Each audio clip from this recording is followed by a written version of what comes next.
Welcome to Positive Recovery MD. If you're listening, chances are you want to create happiness around you and thrive in your life. We're glad you're here and you've come to the right place.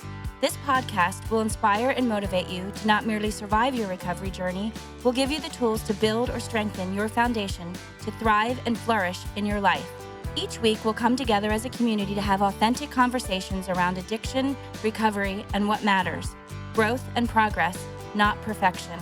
All while developing positive habits for you to utilize in your life. To learn more, please visit positiverecoverymd.com to sign up to receive the daily positive interventions that we'll review, as well as gain access to exclusive Positive Recovery content available only to Positive Recovery MD listeners. All right, let's get started. Hello, boys and girls, ladies and gentlemen. Welcome to another installment of Positive Recovery MD podcast, the one that aims to help you thrive. And our special guest today, which I think we're going to fulfill that in strides. This story is wonderful. Is Stephen Cochran. Stephen, thank you so much for joining us. Thank you for inviting me. Man, of course. I met Stephen, just so you know, I'm sure I saw him around the anonymous meetings around town, but I had dinner with him a couple times. Once was lucky enough to sit right next to him, and he and his sponsee, who has actually already been a guest, and I'm blowing everybody's anonymity, but of course, this is a recovery podcast.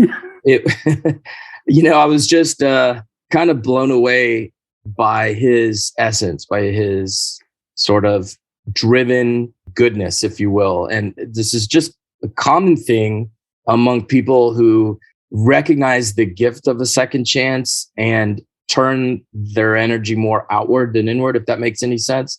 And I just had to have him on, tell his story. So why don't you just kick it off? Because I don't want to introduce you with, you gave me bullet points to introduce you with, and they're all your story, which is phenomenal. So Go ahead, man. What was it like? What happened? What is it like now? Okay. Let me just run through a brief synopsis of it. I was born here in Baytown, but I lived 8 different places before I was 10 years old, including Costa Rica, Massachusetts, Odessa. Did you live in Guam? I lived in Guam. That's where we kind of settled, and I kind of grew up in Guam. And then that's kind of where everything kind of went askew. We'd already kind of traveled this kind of lifestyle. My dad was in oil, and so we were just going different places with wherever the oil company was he was working with at the time. But in Guam, when we finally settled down, my mom was a teacher there, and my dad, and they were starting an oil refinery that he worked at there, which he eventually would take over and run, and then bid against and take over the oil contract. But anyway, he was very driven. But my mom wasn't quite on that same path, and she committed suicide when I was 14. That kind of blew everything up for us. And then my brother, who was kind of my best friend, well, let me just back up. After that happened, when I was 16, I got married and had a child. And then the next year after having a child, my little brother, who was 1 year younger, died in a car accident. And so all of this, and then a year later, my wife left me. And so I had the baby. And that's the same time I discovered alcohol and drugs. And so that became kind of my go-to thing to kind of deal with any kind of emotional problems. And so psychological, these are a lot of big hits, during the formative years. My God. Yes. You were an 18-year-old single parent. Yes. Wow. I was. And so, at first that started out as, okay, I'm going to do everything. I was editor of the yearbook. I averaged 23 points a game in basketball. I was editor of the newspaper. I was on the volleyball. I was on everything. But then when I discovered alcohol and drugs, eventually, even though I was still playing the sports and doing some of that stuff, and they took over. And there's a long history of abuse of drugs and alcohol. It also coincided with the Vietnam War was ending when I was at the same time. And they were bringing all these planes loads of heroin and stuff back into Guam. And Thai stick and a whole bunch of drugs and stuff. So we're in the middle of a smuggling route. And, that didn't help. Hey, what is Thai stick? Is Thai stick a strain marijuana. It's marijuana. Marijuana? It's just very strong marijuana. Yeah. Okay. But although nowadays there's all kinds of marijuana. So I figured it was. I'd used lots of weed. I just never had that. Yeah. But it was, that kind of became the way that I dealt with things. And through a long, tumultuous addiction, I was finally able to get sober in 1990. And I came here and I went to a mental hospital up north. And there's really a doctor, Dr. McHale. He really helped me get sober. I was in there 3 weeks and he told me, I said, all right, I'm out in 1 week. He goes, you haven't even started working yet. And he got me for 3 more. So that sounded like a German accent with an Irish name. Yeah, he was German. Mikhail. Very good German name, right? Yeah. So anyway, that got me sober for 5 years. I went back to school. I got a degree in architecture. I was in honors studio and all this kind of stuff. But eventually the ego would take over and I would think, okay, I did all of this. And the way that I got it done is because I was connected with my sponsor. I was connected with the program. We were playing softball. We were doing all of these things that really connected me to recovery, right? My sponsor was the janitor at the rehab that I went to. And it was just, but he moved to North Carolina. And so they don't have telephones there or whatever. So, I got disconnected from the program then, and I went out for 10 years and it became very brutal.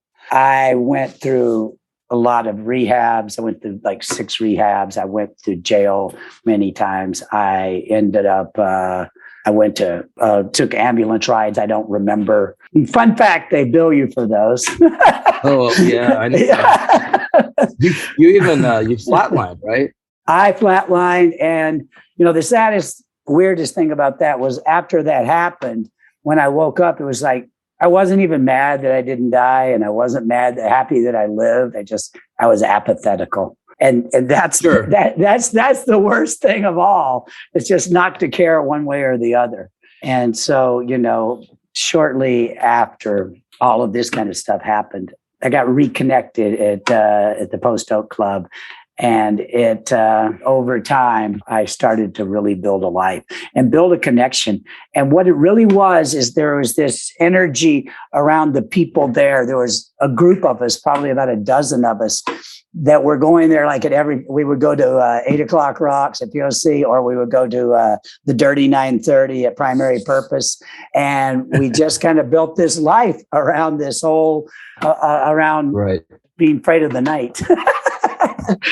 And after several years, we all connected, and people like Dow started having kids, and Mike and we started really prospering in this thing. But the whole time we shared a sense of community with the people. And what was cool about this is that we understand each other on almost a molecular level, because we know that soul-sucking madness that takes everything out of your life. And when you know that, then you're willing to kind of get into the process of it and to start doing it. I also think there's a familiarity, right? Like people say, and there's a cliche, religion's for people that don't want to go to hell, and recovery's for people who have been to hell. Yeah. Don't want to go back. And, like people that don't have addiction, that don't need recovery, they don't celebrate not using illegal drugs or copious amounts of legal ones. They just don't celebrate. There's no reason. Yes. And yet here we are, like in our own world. I mean, I get it. It's like, I wouldn't want my brain surgeon to have had brain surgery, but you are uniquely qualified as I, at some level, like, right, in a non-professional way, but there is so much help in that. And so that actually brings me to something I'm curious about in your story. And that is, you're the kind of guy that you're magnetic, right? You're like a gravitational field for people. Not everybody in recovery is like that. But so you had a good amount of sobriety here. You were connected. You had to be. And you even said you played softball and all that. Then being out for 10 years, when, if ever, at what point did people in recovery stop reaching out to you? Because I know at some point we just have to say, okay, we're powerless over others, right? I'm sure at first there was a lot of, hey, Cochran, what the hell are you doing? And then did they disappear or no? No. What happened is it kind of happened organically because I was in architecture school. And architecture school is you stay up all night doing the stuff. So they were all like, "Oh my God, you're doing great." He's just not at the program because he's excelling and he's doing all this kind of stuff, or he's probably going to meetings downtown or whatever. And so all of that, and then my sponsor left, and then I moved downtown. I moved down to the Montrose as opposed to living up in Spring, which is where I knew the hospital where I got sober. And so it just kind of happened that way, where I slowly got disconnected from those people. I wasn't, going in and out. And then that next 10 years, I went to 6 rehabs and I get connected with people and everything else like that. And then I went to one and I had gone out again and I came back into a meeting. And one of the people that I had kind of been mentoring before, he said, we have teachers and we have students. And he goes, and I'm a student. And let me introduce you to a teacher. And he called on me, and I'd just gotten back in 2 days earlier. And so that was the cautionary tale. It's just like, yeah, this is the way it's going to end up asking. And so, we get all of this combined knowledge by interacting with one another. So everything that I've known, I've kind of learned from someone else and incorporated into, and that's how this kind of connection works with all of us. We kind of share that authenticity, and that allows us to laugh at some of these things that are, really not that funny. So, what's been the best piece of advice you've received in recovery? I think it was, and it evolved some, it's to be right sized. Because we come in here and there's that saying, that we're egomaniacs with an inferiority complex. And I think many of us, as I as well, suffered from that, where, our reaction to feeling like we're a piece of poo is that we're going to act big. It was like if I could meet 100 people in a room and shake their hand, and all of them, and they go, "Oh, way to go, Steve, way to go, Steve." The one who doesn't talk to me at all, he knows. That's my mindset, is that you're less than. Not everyone may realize it, but you do.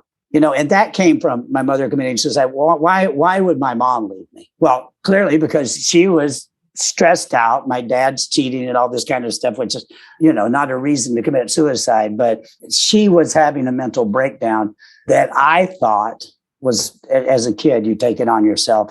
And also one of her notes said, in her notes, and she was just trying to tell my dad, "I don't know what I can do with Steve," because I was always a little bit nuts. I was the one on top of the roof jumping off. But so I took that as, that's why she had to leave. Yeah. Oh, wow. That's a lot to carry. Yeah, children assign lots of weighty things to themselves that, until later when I'm sponsoring people and they're starting to say this stuff and I'm telling them, "Oh, no, you don't have to hold that weight." Like people who have been abused and stuff are telling me this stuff. No, that's not on you. What you do next is on you. And then I'm like, "Oh crap, I got to take that advice too." That's the whole thing. When you start working with people, you start seeing the mirror and you start having to try to take your own advice when you kind of look silly.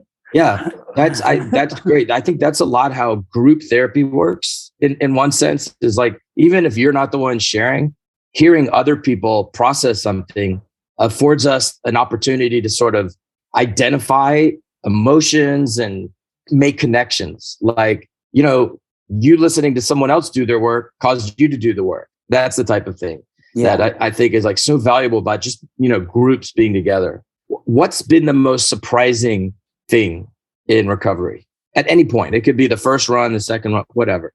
I think that what is surprising, because I'd heard the advice for so long and so forth about the whole acceptance thing, that I don't really think that I understood it at the time. But over time, my program has evolved in such a way that the acceptance thing is not about accepting what someone did or anything really like that. It's about accepting where they are and where they may be coming from. If someone's like rude to you or something that's coming out of the side of your neck, my first response is like, wow, something's going on in their life for them to act that way, because the stimulus doesn't equal the response. So before, I always felt like, well, I need to respond, or I need to have a counter argument to that or something like that. And often it's just not about me. And so by allowing people to be where they are and letting that kind of process evolve, that doesn't mean that you don't show empathy. That doesn't show compassion. That doesn't mean you don't be connected to them, because you can. But where they are is where they're starting from, and where you are, you're starting from. And that for me has been something that's taken and evolved into my whole life. I mean, whether I'm at the grocery store or in a meeting, or, talking to someone very intimately about something that's going on in their life, I'm able to now hold a space for people instead of trying to fix it or change it or put my spin on it. I grew up with my dad, and he's like, "What's the problem? I'll fix it." That's it. You just fix it. But that's not how the human psyche, and especially addiction, works. It sounds like you've got some stoic wisdom there, that the serenity prayer is what I hear you're saying in the biggest surprise, because in that is acceptance and empathy, which I believe is what you said. Hopefully some of you guys and it connects you to people. Absolutely. And it allows them that space to be where they are. And generally, if there is that space, people don't, in my experience, and maybe because I tend to want to put out a positive energy into kind of a laughing, connected energy. I can, make fun of little things so we can move past it. It tends for them to shift out of that negativity and go, okay, well, maybe it's not him, so. Yeah, right on. I'm going to ask you a series of questions. Just answer whatever the first thing comes to your head, okay? What is your favorite word? Oh, my favorite word? Process. The whole concept of being in process and always trying to evolve. So it's not where you are, it's starting point of where you are. And my least favorite word, okay, maybe hopeless, because I don't really believe in not having hope, that it can evolve. What's your favorite sound? My favorite sound?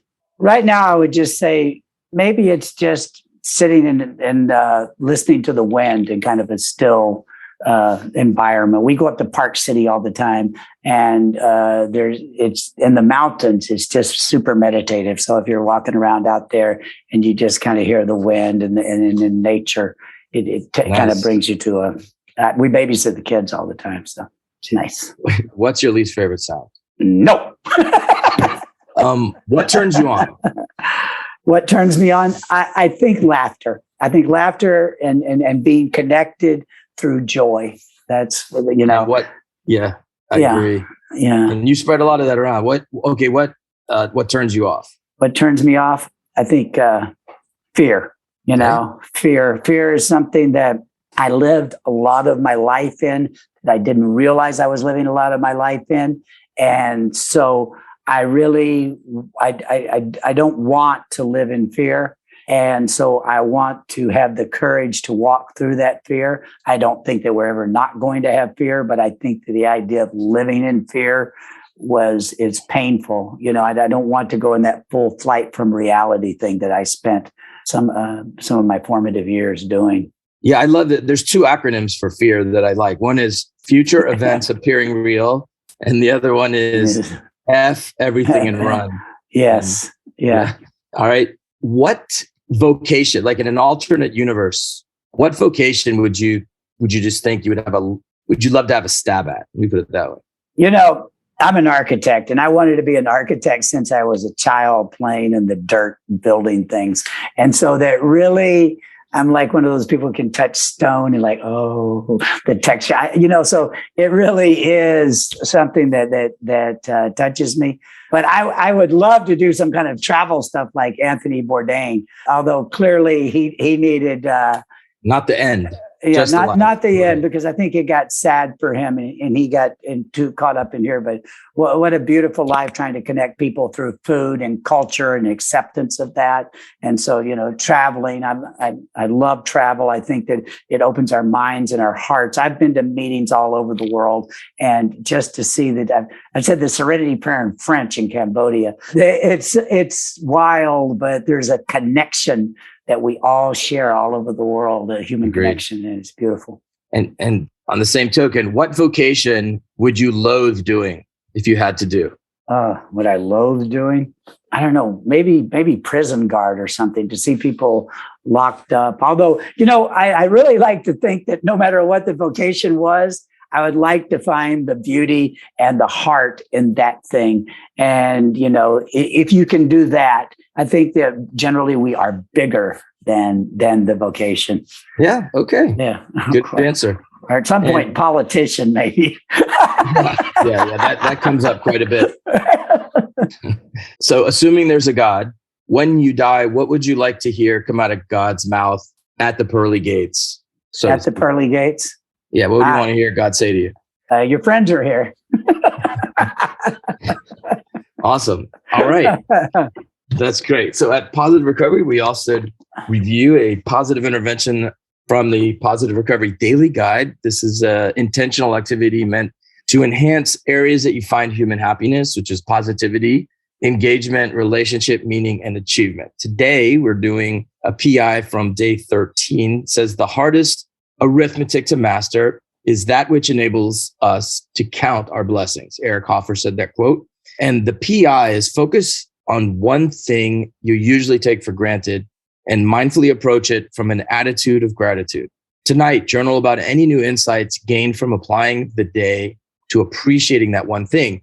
So today, as is customary, is weekly, and the guide is doing a gratitude exercise. And we found from studying that gratitude is best done at an interval of a week. That is, people that do a gratitude list every single day, for a lot of people, it can have what's called the hedonic adaptation, or people sort of get used to it and it loses its impact. Doesn't happen for everybody, obviously. There are people who are really kind of the outliers. But for most human beings, anything that we do daily becomes rote. That's why now, with some exceptions, but like hugging one's kid, now you don't really ever adapt to that. You always get a boost from that. But in the daily guide, it's got an intervention to do for every single day of the year, including a leap year. And because I have dyslexia of the math of the numbers type, when I submitted the book manuscript, there was 356 days, and I thought I was complete, which is fucking hilarious. So anyway, I'll share. I did this, and I'm getting over COVID. My voice might give it away a little bit, and man, I just had the most horrendous cough for weeks. Terrible cough, nothing, non-productive. It was lazy. It really didn't have a job. It didn't really produce anything. No, I'm kidding. It means if you have mucus or not, but it was a non-productive cough. And it was terrible. I always sounded way worse than I was. So I just thought, you know what, and I still have a tiny cough, but I was just really appreciative of not coughing. It's the kind of thing where if you have a toothache and it goes away, you're so appreciative you don't have the toothache anymore. But after 5 minutes, you stop being grateful for it. It's no big deal. But think about it on a minute to minute basis, how many things don't hurt. So I was just grateful that I could breathe. And I thought and I just sort of had that in my head for the whole day, and it was meditative. And so, and I did journal. It was just great. So I recommend anybody do this. And before you share, I will share that my rabbi came when I was in rehab, and he didn't really know a lot about addiction. He didn't know what to say, but he did. And he admitted as much, but he said, there's this prayer that you can say, and it's thanks for, and he's I know it's funny, but in Hebrew, it translates to orifices. It's you could tinkle, and a lot of people can't. You can breathe, and just you could sort of, you go to the bathroom. It's he's without knowing it, had this wisdom of sort of, man, be grateful for the small stuff, man, because addiction can rob you of absolutely everything. And so just sort of at ground level, what do we have to be grateful for? And anyway, so what's sort of your experience with No, it's funny. I'm sorry to hear you're sick. My brother, my son-in-law rather, and my granddaughter had it, although she was asymptomatic. I put health too.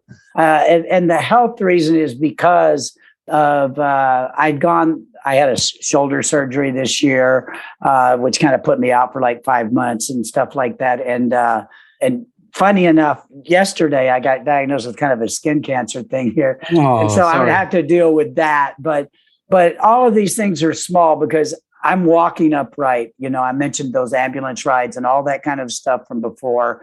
And so just to be healthy and to be connected and to appreciate the time that I have left, because I really shouldn't have it at this time. My dad died this year about 6 months ago, and he had cancer. It was a very short-lived thing. He had lung cancer that had spread to his head, and he had a racquetball-sized tumor in his head. And my wife and I went down there, and we spent like a week or so with him.